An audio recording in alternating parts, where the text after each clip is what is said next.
ഞങ്ങൾ ഇതേണ്ട രാവിലെ ഒരു കല്യാണത്തിന് ഇറങ്ങിയതാ. ഒന്നല്ല 2 കല്യാണം. അത് എവിടാന്നൊക്കെ പറയാം. ആദ്യം സമയം ഒരുപാടായോണ്ടേ വണ്ടിക്കകത്തോട്ട് കയറി ഇരുന്നിട്ടേ എവിടാ എന്തോന്നൊക്കെ പറയാം. എൻ്റെ വീട്ടിൽ നിന്ന് ഇറങ്ങി ഞങ്ങളുടെ കുടുംബക്ഷേത്രത്തിൻ്റെ വാതിക്കൻ തൊഴുന്നത് എവിടെ പോയാലും തൊഴാതെ പോകത്തില്ല കേട്ടോ. അവിടെ ഒന്ന് തൊഴുതേച്ച് നമുക്കിനി ഇവിടുന്ന് അടുത്ത കല്യാണ സ്ഥലത്തേക്ക് പോകാം. ആദ്യത്തെ കല്യാണ സ്ഥലത്തേക്ക് പോവുകയാണ്. അത് എവിടെയെന്നറിയുമോ? താമരക്കുളത്ത്. ഞങ്ങളുടെ അടുത്ത് തന്നെയാണ് അടുത്ത കല്യാണ സ്ഥലം. അത് 10:30 ആകുമ്പോഴത്തേക്ക് അവിടുത്തെ കല്യാണം കഴിയുമെന്നൊക്കെയാണ് പറഞ്ഞേക്കുന്നത്. അത് കഴിഞ്ഞിട്ട് ഞങ്ങൾക്ക് വളരെ അടുത്തുള്ള സ്ഥലത്ത് കല്യാണത്തിന് വന്നത് എവിടെയെന്നറിയാം? നാഗർകോവിൽ. ഏതാണ്ട് 5-6 മണിക്കൂർ യാത്ര. ഞാൻ ഓടിക്കുമ്പോൾ 5-6 മണിക്കൂറെങ്കിലും എടുക്കും യാത്ര. അവിടെ പിന്നെ കല്യാണം വൈകുന്നേരത്താണ്. വൈകിട്ട് 4:30 കല്യാണം, 6:30 റിസപ്ഷനാണ്. അതിന് മുമ്പായിട്ട് ഞങ്ങൾക്ക് എന്നാ മതി. അതുകൊണ്ട് ഇവിടുത്തെ കല്യാണം കഴിഞ്ഞാൽ അന്നേരം തന്നെ ഞങ്ങൾക്ക് ഇവിടുന്ന് ചാടണം, മുങ്ങണം. ഞങ്ങൾ ഇനി കല്യാണ സ്ഥലത്ത് ചെന്നതിന് ശേഷം ബാക്കി കാര്യം പറയാം. കല്യാണത്തിന്റെ വീഡിയോ ഒന്നും എടുക്കത്തില്ല. കാരണം എല്ലാ കല്യാണത്തിനും വീഡിയോ എടുക്കുന്നത് ശരിയല്ല. എന്ന് വെച്ചാൽ എല്ലാവർക്കും ഒന്നും ഇഷ്ടപ്പെടത്തില്ല. അവരുടെ അനുവാദം ഇല്ലാതെ എടുത്ത് വീഡിയോ ഇടുന്നത് ശരിയല്ല. അതുകൊണ്ട് ഞാൻ കല്യാണ സ്ഥലത്ത് ചെല്ലുമ്പോൾ അവിടുത്തെ ഒരു വീഡിയോ എടുക്കാം, താമരക്കുളത്തിട്ട്. പിന്നെ നമുക്ക് അവിടുന്ന് നാഗർകോവിൽ പോയിട്ട് ആ പോകുന്ന വഴിക്ക് കുറച്ചുള്ളതും കേട്ടെടുക്കാം. അപ്പം നമുക്ക് ഇനിയും ബാക്കി കാര്യങ്ങൾ കല്യാണ സ്ഥലത്ത് ചെയ്യണം. എല്ലാവരും പറയും വണ്ടി ഓടിച്ചുകൊണ്ടിരിക്കുമ്പോൾ ഡ്രൈവിങ്ങിനിടയിൽ ഇങ്ങനെ ഫോണിനകത്ത് വർത്താനം പറഞ്ഞാൽ ഡ്രൈവിങ്ങിനകത്ത് ഫോണിനകത്തങ്ങ് നോക്കുന്നില്ല. എൻ്റെ ശ്രദ്ധ ഇപ്പോഴും റോഡിൽ തന്നെയാണ്. പിന്നെ ഞങ്ങളുടെ ആശാനെ പഠിപ്പിച്ച സമയത്ത് പ്രത്യേകം പറഞ്ഞായിരുന്നു, വണ്ടി ഓടിക്കുമ്പോൾ വർത്താനം പറഞ്ഞൊന്ന് ഓടിച്ചാൽ ടെൻഷൻ ഒഴിവാക്കി കിട്ടുമെന്ന്. ശ്രദ്ധിച്ച് വണ്ടി ഓടിക്കണം. പക്ഷേ വർത്താനം പറഞ്ഞുകൊണ്ട് ഓടിച്ചാൽ ശ്രദ്ധ അതിനകത്തായിക്കോളും. ആ കൂട്ടത്തിൽ തന്നെ നമ്മുടെ ഡ്രൈവിങ്ങിന് ശ്രദ്ധ വേണം. അങ്ങനെ ഞാൻ പോകുന്നത് കേട്ടോ. ഞങ്ങളുടെ ആശാൻ പറഞ്ഞെന്ന രീതിയിലൊക്കെയാണ് വണ്ടി ഓടിക്കുന്നത്. ഉറക്കം വരാതെ ഇരിക്കും. അപ്പം നമുക്കിനിയും ബാക്കി കഥകൾ കല്യാണ സ്ഥലത്ത് നിന്നിട്ട് കാണാം. ഇൻഡിക്കേറ്റർ തിരിയുന്ന വണ്ടിക്ക് ഓവർടേക്ക് ഇത് ഹോൺ അടിക്കുന്നു കേട്ടോ. അപ്പം ഞങ്ങൾ അങ്ങനെ വേണ്ട ആദ്യത്തെ കല്യാണ സ്ഥലത്ത് താമരക്കുളത്ത് തമ്പുരാൻ ഓഡിറ്റോറിയത്തിൽ. ഇവിടെ കല്യാണം 10 മണിക്കാണ്. ഇപ്പം മണി 9:30 കഴിഞ്ഞ് 9:45 ആയി. ഇവിടുത്തെ കല്യാണം കഴിഞ്ഞിട്ടാണ് ഞങ്ങൾക്ക് അടുത്ത സ്ഥലത്ത് 10:30 മുമ്പ് കല്യാണം കഴിയുമെന്ന് പറയുന്നുണ്ട്. അത് കഴിഞ്ഞിട്ട് ഞങ്ങളിനി അടുത്ത കല്യാണ സ്ഥലത്തേക്ക് പോകും. ഇവിടുത്തെ ബാക്കി വിശേഷമുണ്ട്. ആൾക്കാരൊക്കെ എല്ലാം വന്ന് നിൽപ്പുണ്ട് കല്യാണത്തിന്. കൂടുതലൊന്നും ഞാൻ എടുക്കുന്നില്ല, വീഡിയോയ്ക്ക് വെറുതെ നീളം കൂട്ടുന്നില്ല. നമുക്കിനി ഇവിടുന്ന് ഇറങ്ങിയിട്ട് ബാക്കി കാഴ്ചകൾ കാണാം.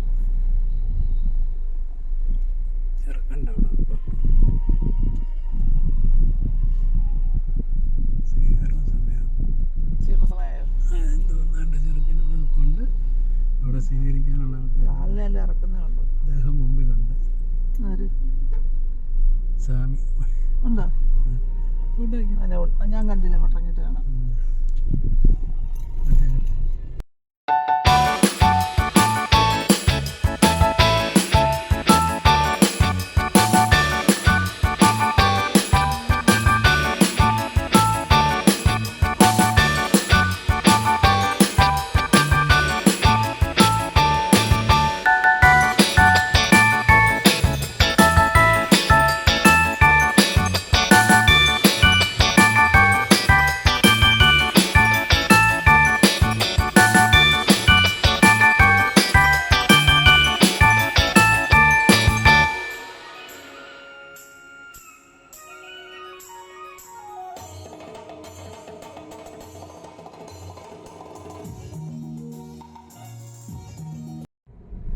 ഞങ്ങൾ തന്നെ ഒരിടത്തെ കല്യാണം കഴിഞ്ഞ് അടുത്ത സ്ഥലത്തേക്ക് വണ്ടി വിട്ടു.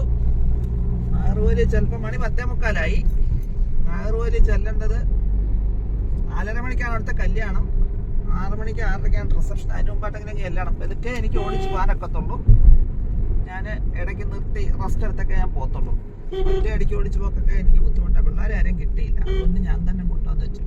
ഇത് ഒഴിയാൻ വെക്കാത്ത കല്യാണം അത് 2 എണ്ണം. അതുകൊണ്ട് 2 എത്തിപ്പെടണം. അവിടെ ആദ്യത്തെ കല്യാണ സ്ഥലത്ത് പോയി ഊണൊന്നും കഴിച്ചില്ല. നല്ല സദ്യ കളഞ്ഞേച്ചാണ് അടുത്ത വഴിക്കേക്ക് പോകുന്നത്. നമുക്കിനി ഒരുപാടൊന്നും പറയുന്നില്ല. അതിന്റെ വിഷമം മുഖത്ത് കാണാനുണ്ട്. അതിന്റെ വിഷമം മുഖത്താണ്. നല്ല സദ്യ. അത് എത്ര നാളിന് മുമ്പേ വിളിച്ച 2-3-4 മാസം മുമ്പേ വിളിച്ച കല്യാണമായിരുന്നു. അപ്പോഴാണ് ഇടയ്ക്ക് ഇങ്ങനെ കല്യാണങ്ങൾ വന്നത്. അത് ഒഴിയാനൊക്കത്തില്ല, ഇത് ഒഴിയാനൊക്കത്തില്ല. അപ്പം എന്ത് ചെയ്യും? അപ്പം 2 ചെന്ന് പറ്റണമെങ്കിൽ ഒരിടത്തെ ഫുഡ് സ്കിപ്പ് ചെയ്യണം. എന്തായാലും മറ്റേടത്ത് കിട്ടുമായിരിക്കും. പോയി നോക്കാം. ഇനി വഴിയിൽ ഇടയ്ക്ക് കാണാം. മൊത്തം സ്ഥലം ഇലക്ഷൻ പ്രചരണമൊക്കെ ഇടയ്ക്കിടയ്ക്ക് നടക്കുന്നുണ്ട്. അപ്പൊ നമുക്കിനി അടുത്തത് പോകുന്ന വഴിയെ കാണാം.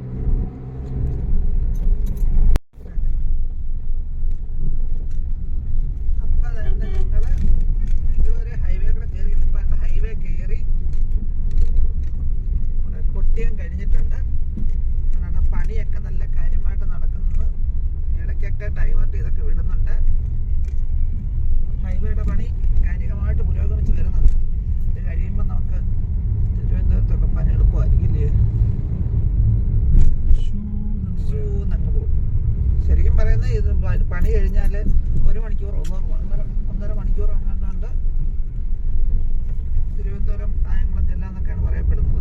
വരുമ്പോൾ കാണുമായിരിക്കും അങ്ങനെ. എന്തായാലും നമ്മൾ ഹൈവേയുടെ പണിയൊക്കെ നല്ല 100 കിലോമീറ്റർ അല്ല ഉള്ളു. 100 കിലോമീറ്റർ ഹൈവേയുടെ പണി കഴിഞ്ഞാൽ 110 കിലോമീറ്റർ എന്നാ പറയുന്നത്. എല്ലാവരും ഞാനെന്ന് പറയുന്നത് കേരളത്തിൽ 100 കിലോമീറ്റർ ഉള്ള ഡിസ്റ്റൻസ് 1 മണിക്കൂർ മതിയായിരിക്കും, ചെല്ലുമായിരിക്കും. ഈ ഇതുണ്ടല്ലോ 100 കിലോമീറ്റർ സ്പീഡിൽ പോകാന്നങ്ങോട്ട് വരുന്ന തരം, പിന്നെ 1 മണിക്കൂറിനൊക്കെ ഇല്ല. ഇപ്പൊ ഇച്ചിരി ബുദ്ധിമുട്ടിയാലും നമുക്ക് യാത്ര ഒന്നുകൂടെ സുഖമാകും അന്നേരം. എല്ലാവരും പറയും ഹൈവേ പണി നടക്കുന്നുണ്ട്, യാത്ര ബുദ്ധിമുട്ടാണെന്ന്. നമ്മുടെ ഈ ബുദ്ധിമുട്ടുകളൊക്കെ അനുഭവിക്കുന്നത് വരും തലമുറ എന്ന് ഈ പറഞ്ഞ ഒരു വർഷം കൂടെ കഴിയുമ്പോഴത്തേക്ക് ശരിയാകുമായിരിക്കും. വരും തലമുറക്ക് നമുക്ക് തന്നെ ശരിയായിട്ട് കൂടാതിരിക്കില്ല. ഇവിടെ നമ്മൾ പണിയൊക്കെ ഇത്ര കണ്ടു പോവാണ്. ഇതുപോലെ അങ്ങ് വരെ പണി നടക്കുന്നുണ്ട്. ഇനി നമുക്ക് ഇനി അങ്ങ് എന്നിട്ട് ബാക്കി കാണാം. നമ്മളുടെ ഒരു മണിക്കൂർ 1.5 മണിക്കൂറിന് തിരുവനന്തപുരത്ത് തരും ഇല്ലേ? 1 മണിക്കൂർ 1.5 മണിക്കൂറിനുള്ളിൽ ട്രാഫിക് നല്ലോണം ഉണ്ട് ഇപ്പോൾ ഇവിടെ. അതുകൊണ്ട് ലേറ്റ് ആകുമായിരിക്കും. അപ്പൊ നമുക്കിനി തിരുവനന്തപുരമൊക്കെ കഴിഞ്ഞിട്ട് ബാക്കി കാഴ്ചകൾ കാണാം. ഇടയ്ക്ക് വല്ലതും കഴിക്കണം. അതും വേണം. പിന്നെ സദ്യ ഉണ്ട് കേട്ടോ. സദ്യ എന്നുണ്ട്, അത് കഴിക്കാതെ വന്നതാ. ഇല്ല, വിഷമിച്ചിരിക്കുന്നില്ലേ? മണി 12 2 മണിയാകുമ്പോഴത്തേക്കും എല്ലാം കഴിക്കണം. ഞങ്ങൾ ഇതേണ്ട അങ്ങനെ തിരുവനന്തപുരത്തെത്തി. ഇതേണ്ട ഇവിടെ ഊണ് കഴിക്കാൻ കയറിയാണ്ട്. ഊണ് കാണത്തില്ല, ബിരിയാണിയോ എന്തെങ്കിലും ആയിരിക്കും ഉള്ളത്. High range hotel. ഇവിടാണ് ഞങ്ങൾ സാധാരണ തിരുവനന്തപുരത്ത് നിന്നാൽ ഫുഡ് കഴിക്കണമെങ്കിൽ കൂടുതൽ ഇവിടാണ് പ്രിഫർ ചെയ്യുന്നത്. കാരണം ഈ ഹോട്ടലിൽ അവർ ഈ മസാല ഐറ്റംസ് ഒക്കെ അവർ തന്നെ പ്രിപ്പയർ ചെയ്ത് പൊടിച്ചൊക്കെ എടുക്കുന്ന സാധനമാണ്. നല്ല നമുക്ക് മറ്റ് മായങ്ങളൊന്നും ഇല്ലാതെ ഫുഡ് കിട്ടുന്നൊരു സ്ഥലമാണ്. ഇനി അങ്ങോട്ട് ഫുഡ് കഴിക്കാൻ കയറാം. ഞങ്ങൾ തന്നെ അങ്ങനെ ഹൈ റേഞ്ച് കയറിയിട്ട് വാങ്ങിച്ചേക്കുന്നതിൻ്റെ പൊതി ബിരിയാണിയും പിന്നെ വാങ്ങിച്ച കപ്പയും മീൻകറിയാണ്. എന്നിട്ട് ഞങ്ങളത് ഷെയർ ചെയ്ത് കഴിക്കും. ഇതേ തന്നെത്താനെ വീഡിയോ ഒക്കെ എടുത്തുകൊണ്ടാണ് ഇങ്ങനെയൊക്കെ വരുന്നത്. വലിയ ഫോക്കസ് ചെയ്യുന്ന എടുക്കുക, പൊതി കഴിക്കലും ഫോക്കസ് ചെയ്യലും എല്ലാം ഒന്നും ചൊക്കത്തില്ല. അതുകൊണ്ടാണ് ഇങ്ങനെയൊക്കെ വന്നു പോയത്. ഇനി നമുക്കിത് കഴിച്ചു തുടങ്ങാം.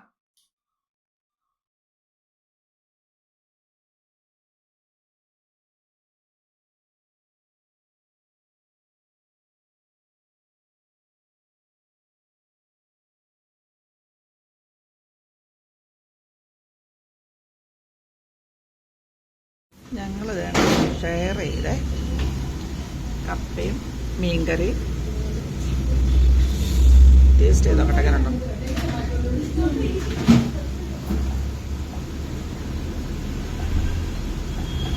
നല്ല എരിയുള്ള മീൻകറി, സൂപ്പർ. ഞങ്ങൾക്കിവിടെ വന്നാൽ അങ്ങനെ മീൻകറി വല്ലപ്പോഴും ഉണ്ട്. ഇവിടെ കിട്ടാൻ സാധ്യത വളരെ കുറവായിരിക്കും. ഇന്ന് വന്നപ്പോൾ എന്തായാലും കപ്പയും മീൻകറിയും കിട്ടി.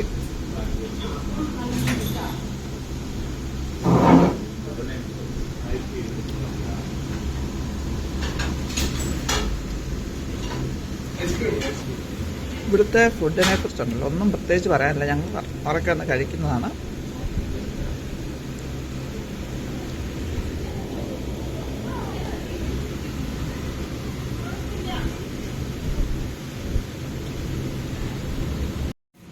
ഓവർലോസാണ് കഴിക്കുന്നെങ്കിലും ഇവിടുത്തെ ഫുഡ് കഴിക്കാൻ തന്നു കഴിഞ്ഞാൽ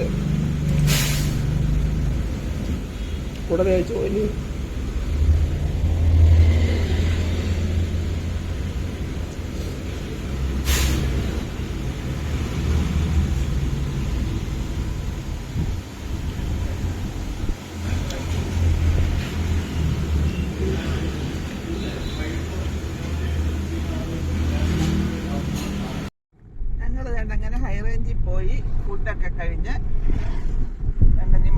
ഹൈറേഞ്ചിലോട്ട് പോവാണ്. ഹൈറേഞ്ചിൻ്റെ ഒരു വീഡിയോ അതിൻ്റെ ആയിട്ട് മാത്രം ഇട്ടെന്ന് എനിക്ക് കുറേ കാലം കൊണ്ട് ഞാൻ വിചാരിക്കുന്നുണ്ട്, പക്ഷെ അത് നടക്കുന്നില്ല. നമുക്ക് ഇനി ഒരിക്കലും ഇടാം.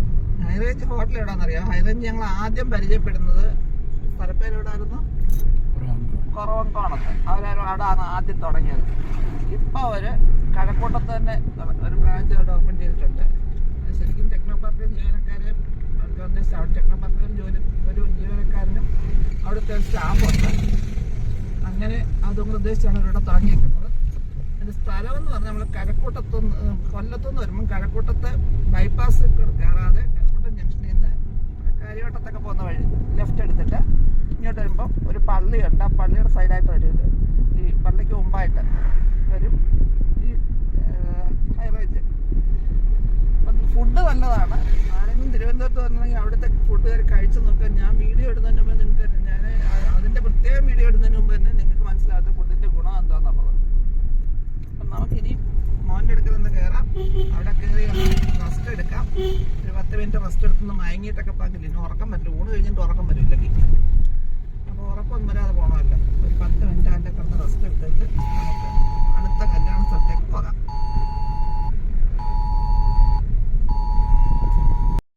ഞങ്ങൾ എൻ്റെ മോൻ്റെ വീട്ടിലൊക്കെ ഒന്ന് കയറി ഒന്ന് റെസ്റ്റ് എടുത്ത് ശരിയൊന്ന് കിടന്ന് ഉറങ്ങി. ഊണ് കഴിഞ്ഞ് ഉറക്കം കഴിഞ്ഞിട്ട് അടുത്ത സ്ഥലത്തേക്ക് വീട്ടിൽ നേരെ നാഗർകോവിൽ പോകുന്ന വഴിക്ക് ഇച്ചിരി കാണാം. പിന്നെ അങ്ങ് എന്നിട്ട് ബാക്കിയുള്ള കാര്യങ്ങൾ നോക്കാം. ഞങ്ങൾ വേണ്ട നാഗർകോവിലിനോട് അടുത്തെത്തിക്കൊണ്ടിരിക്കുന്ന ഒരു 5 കിലോമീറ്റർ താഴെ ദൂരം ഇനി കാണത്തുള്ളൂ. സന്ധ്യയായി. അവിടെ പ്രോഗ്രാം 6:30ക്കാണ് റിസപ്ഷൻ തുടങ്ങുമെന്ന് പറഞ്ഞേക്കുന്നത്. അപ്പോഴത്തേക്ക് നമ്മളങ്ങ് ചെല്ലും. മണി 6:15 ഉള്ളൂ. പണ്ട് 2-3 വർഷം ഇവിടെ കറങ്ങി നടന്നുകൊണ്ടല്ലോ. സ്ഥലം ഒക്കെ നമുക്ക് ഏറെക്കുറെ പരിചയമുണ്ട്. അതുകൊണ്ട് കൂടുതൽ ആരുടെ ഒന്നും ചോദിക്കാതെ നമുക്ക് ഇവിടെ എത്താൻ പറ്റുന്നുണ്ട്. എന്നാലും ഞങ്ങൾ സംശയം തീർത്തായിരുന്നു. അപ്പം നല്ല ഇപ്പോഴാണെങ്കിൽ തന്നെ നല്ല ട്രാഫിക് ഉണ്ട്. നമ്മൾ ആ ബൈപ്പാസ് റോഡ് വഴി വന്നപ്പോഴേ നല്ല സ്പീഡിൽ വണ്ടി ഓടിച്ചു വന്നിട്ട് ഇവിടെ വന്നപ്പോൾ മൊത്തം ഗട്ടറ. ഈ റോഡിൽ കൂടെ വണ്ടിയും കൂടെ ഓടുമ്പോൾ ട്രാഫിക് ടൈപ്പ് ഉണ്ടല്ലോ. ഇതുവരെ വന്ന സുഖമെല്ലാം അങ്ങ് പോയി കിട്ടിയില്ലേ? എന്ത് സ്പീഡിൽ ഓടിച്ചെന്നാ അന്നേരം ഒരു ക്ഷീണം അറിഞ്ഞില്ല. ഇപ്പം എനിക്ക് ഈ സ്പീഡ് കുറച്ച് വണ്ടി ഇട്ടാലുണ്ടല്ലോ ഒരുമാതിരി ബോറടിക്കും. അപ്പം ഇങ്ങനെ പിന്നെ ഉറക്കം വരുന്നവരൊക്കെ തോന്നും. ഇനി നമുക്ക് അങ്ങ് റിസപ്ഷൻ സ്ഥലത്ത് ചെന്നിട്ട് അവിടെ റിസപ്ഷൻ്റെ ഒന്ന് വീഡിയോ ഒന്നും ഞാൻ അധികം എടുക്കത്തില്ല. എല്ലാം കൂടെ ഒത്തിരി വീഡിയോ ആക്കണ്ട വെച്ചാൽ വന്ന വഴിയൊന്ന് മൊത്തം കാണിക്കാഞ്ഞത്. പിന്നെ നമുക്കിനി അവിടെ ചെന്നതിന് ശേഷം ബാക്കി കാര്യം കാണാം. ഞങ്ങൾ അങ്ങനെ വേണ്ട അവസാനം നാഗർകോവിൽ കല്യാണ സ്ഥലത്ത് എത്തി. പക്ഷെ അവിടെ വണ്ടി പാർക്ക് ചെയ്യാൻ സ്ഥലമില്ലാത്തതുകൊണ്ട് ദൂരെ എവിടെയോ റോഡിൽ തന്നെ വണ്ടി പാർക്ക് ചെയ്തിട്ടാണ് കല്യാണ സ്ഥലത്തേക്ക് ഇങ്ങനെ നടന്നുകൊണ്ടിരിക്കുക.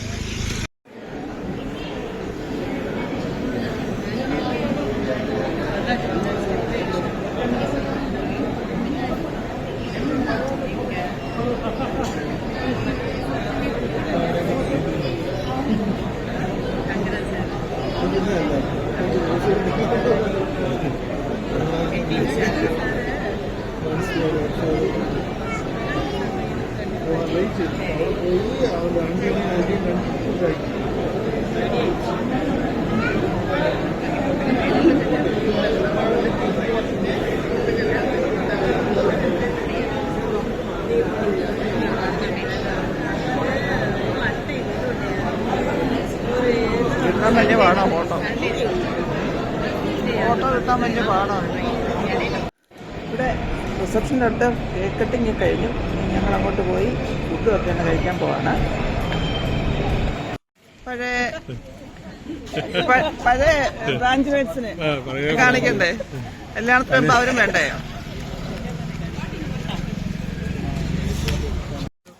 ഞങ്ങളങ്ങനെ ഇവിടുന്ന് കല്യാണം കഴിഞ്ഞ് അടുത്ത സ്ഥലത്ത് വീഡിയോ വൈൻഡപ്പ് ചെയ്യുന്നില്ല. ഇവിടുന്ന് സ്റ്റേ ചെയ്യുന്ന ഇടം വരണ്ടേ, അതുകൂടെ കാണിച്ചു നമുക്ക് വീഡിയോ വൈൻഡപ്പ്.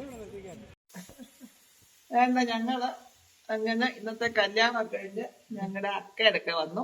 അക്ക ആരാന്ന് ഞാൻ പറഞ്ഞുതരാം. എന്റെ സ്വന്തം ചേച്ചിയാണ് ഇപ്പോഴ്. എത്ര വർഷമൊക്കെ നമ്മള് അഞ്ച് 2015 മുതല് ആ, 16 മുതല് 16 മുതൽ 16 18 മുതല് 18 മുതൽ 3 വർഷം. ഈ 2020 ഉള്ള 3 വർഷം. 2020 നമ്മൾ പോയത്. അന്ന് 2-3 വർഷം ഞങ്ങൾ ഇവിടെ തന്നെ ഉണ്ടായിരുന്നു. അന്ന് ഈ വീടിന്റെ മേളിലത്തെ നിലയാണ് ഞങ്ങൾ താമസിച്ചിരുന്നത്. ഒക്കെ ശരിക്കും പറഞ്ഞാൽ ഹൗസ് ഓണർ ആയിരുന്നു ഞങ്ങൾക്ക് ആദ്യം. പക്ഷെ അത് കഴിഞ്ഞപ്പം ഞങ്ങളുടെ സ്വന്തം ചേച്ചിയായിട്ട് തന്നെ ഇന്നും ഞങ്ങൾ ആ ബന്ധം സൂക്ഷിക്കുന്ന ആൾക്കാരാണ്. അക്കയുടെ 3 മക്കള് എന്നും അതെ. ശ്രദ്ധിക്കും അങ്ങനെ. അങ്ങനെയാണ്. അക്കയുടെ 3 മക്കള് US-ലാണ്. അവരുമായിട്ട് ഞങ്ങൾ നല്ല കോണ്ടാക്റ്റിലാണ്. അവര് വരുമ്പോഴൊക്കെ ഞങ്ങൾ വരാറുണ്ട് കാണാനായിട്ട്. മക്കള് ഒരാള് കഴിഞ്ഞ പ്രാവശ്യം ഞങ്ങളുടെ കാണാൻ അങ്ങോട്ട് വന്നു. അക്കയ്ക്ക് വയ്യാത്തോണ്ട് അക്ക അങ്ങോട്ടൊക്കെ വരുന്നില്ല. ഞാൻ പല പ്രാവശ്യം വിളിച്ച പക്ഷെ വന്നിട്ടില്ല. പിന്നെ ഒരു ദിവസം ഞാൻ അക്ക കൊണ്ടുപോകും വന്നിട്ട്. അപ്പൊ ഇന്ന് ഞാൻ ഇവിടെ വേണ്ടിയപ്പോഴാണ്. ബാക്കി കഥകള് പിന്നെ നമുക്ക് നാളെ രാവിലെ അടുത്ത വീഡിയോ എടുക്കാം. എന്നിട്ട് അക്കയെ കൊണ്ട് നമുക്ക് പരിചയപ്പെടാം.